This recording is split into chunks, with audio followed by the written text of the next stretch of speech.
The Benandanti were an ancient group that originated in the Friuli region of northern Italy. They were born with the caul, a thin membrane covering their body at birth, which marked them as individuals with supernatural abilities. These people were night warriors who would leave their bodies at night to engage in deadly battles against witches and demonic entities. Thanks to their efforts, crops were protected and malevolent spirits were kept at bay. The Benandanti were a hidden elite among the common folk.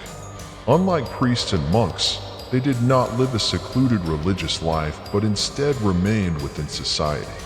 By day, they lived as ordinary farmers, craftsmen, or villagers, but by night, they used their ancient knowledge to fight the forces of darkness. These battles were not just spiritual, they also took on a physical form, where sickles, daggers, and enchanted sigils were used to vanquish witches.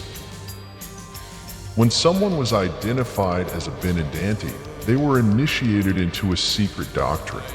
This training involved shamanic rituals, communication with nature spirits, mastery of elemental forces, and techniques of astral projection.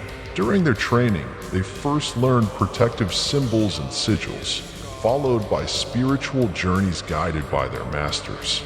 The Benandanti wielded enchanted stones, talismans, and ancient spells. Certain stones, particularly obsidian, agate, and hematite, were essential in their battles against witches. Unlike the common populace, the Benandanti preserved pre-Christian pagan beliefs. They were particularly devoted to the moon and fertility cults that existed in pre-Roman Italy. As followers of the great goddess, they lived in harmony with nature and waged spiritual wars to ensure the prosperity of the harvests. The conflict between the Benandanti and witches was an ancient and ongoing battle. At night, these two forces would meet in hidden battlegrounds where they clashed in spectral combat. The Benandanti used their sixth sense to detect witches and neutralize them with secret sigils and talismans. In many villages, strange screams and flashes of light in the night sky were believed to be evidence of these supernatural battles. Witches, on the other hand, sought to weaken the Benandanti through dark magic. They used cursed bones from sacrificed animals, inverted crosses, and hex sigils to strip the warriors of their power. During blood moon rituals, witches would cast spells designed to drain the spirits of the Benandanti. The church saw the Benandanti as a dangerous heretical cult and persecuted them relentlessly. The Inquisition accused them of witchcraft and collusion with the devil, leading to trials and executions. But the Benandanti were never truly eradicated.